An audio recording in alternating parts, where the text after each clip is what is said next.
Assalamualaikum warahmatullahi wabarakatuh. Apa kabar anak-anak yang sholih dan sholihah?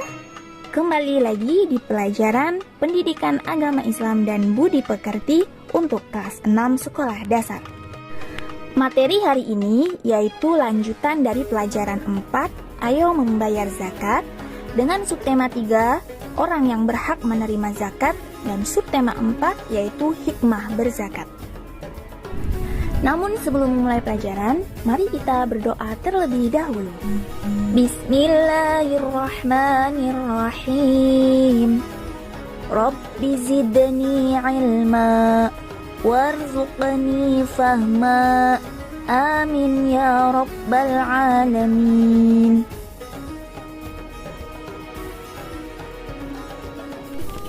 Dalam pembahasan tentang zakat ini, ada istilah muzaki dan mustahik. Sudahkah anak-anak tahu apa itu muzaki dan mustahik? Mari kita cari tahu tentang kedua istilah tersebut.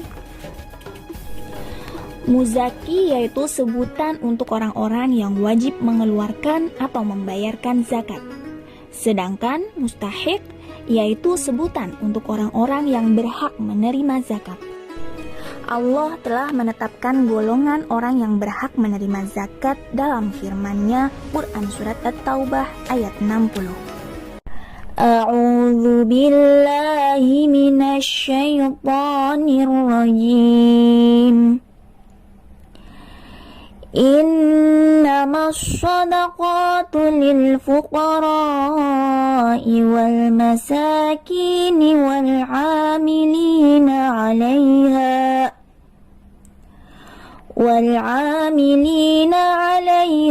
wal mu'allafati qulubuhum wa fil riqabi wal gharimina wa fi sabilillahi wa banis sabil fariidatan minallahi wallahu alimun hakim. Sesungguhnya zakat itu hanyalah untuk orang-orang fakir, orang miskin, amil zakat yang dilunakkan hatinya atau mu'alaf, untuk memerdekakan hamba sahaya, untuk membebaskan orang yang berhutang, untuk jalan Allah Subhanahu wa Ta'ala, dan untuk orang yang sedang dalam perjalanan sebagai kewajiban dari Allah Subhanahu wa Ta'ala. Allah Subhanahu wa Ta'ala Maha mengetahui, Maha bijaksana. Berdasarkan ayat tersebut, dapat diketahui bahwa mustahik zakat ada 8 golongan, yaitu pertama fakir. Siapa itu fakir? Mereka adalah orang yang tidak punya tenaga dan juga sumber penghasilan untuk memenuhi kebutuhan hidupnya.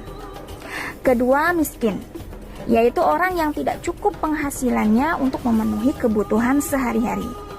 Jadi, fakir dan miskin ternyata memiliki pengertian yang berbeda. Orang tergolong fakir jika sama sekali tidak punya kemampuan untuk bekerja atau tidak memiliki pekerjaan sehingga tidak dapat memenuhi kebutuhannya. Contohnya, orang yang sudah tua renta, ya, tidak ada pekerjaan dan tenaganya pun sudah tidak mampu lagi untuk bekerja. Kalau orang miskin, yaitu orang tersebut memiliki pekerjaan atau sumber penghasilan, tetapi tidak mencukupi atau tidak cukup untuk memenuhi kebutuhannya sehari-hari. Yang ketiga, amil, yaitu sebutan untuk para pengurus atau panitia zakat. Siapa mereka? Orang yang bertugas untuk mengumpulkan dan membagikan zakat. Itulah amil. Yang keempat, mu'allaf, yaitu orang yang baru masuk Islam. Maksudnya, orang dari agama lain yang memeluk agama Islam atau berpindah keyakinan ke agama Islam dan masih dalam keadaan iman yang lemah serta kurang pengetahuan terhadap Islam. Kelima, ghorim, yaitu golongan orang yang terlilit hutang dan tidak sanggup membayarnya, dengan catatan hutang tersebut bukan untuk kepentingan maksiat, tetapi contohnya hutang untuk biaya pendidikan anaknya, atau hutang untuk biaya pengobatan, atau untuk hal-hal lain yang bersifat baik tujuannya. Keenam, fi sabilillah, yaitu orang yang berjuang pada jalan Allah. Misalnya orang yang berjuang untuk keperluan pertahanan Islam, untuk kepentingan-kepentingan umum seperti mendirikan masjid atau musola, mendirikan sekolah, mendirikan madrasah atau rumah sakit dan sebagainya.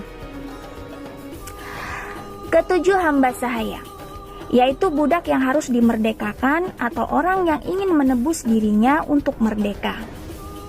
Namun mengingat zaman sekarang golongan ini sudah tidak ditemukan lagi, khususnya di Indonesia, maka kuota golongan ini dialihkan ke mustahik yang lain. Itu menurut mayoritas ulama fikih.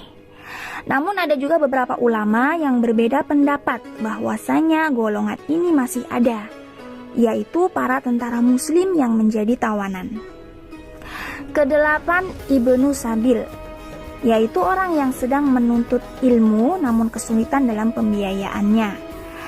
Termasuk juga di sini adalah musafir, yaitu orang yang sedang melakukan perjalanan jauh kemudian kehabisan bekal.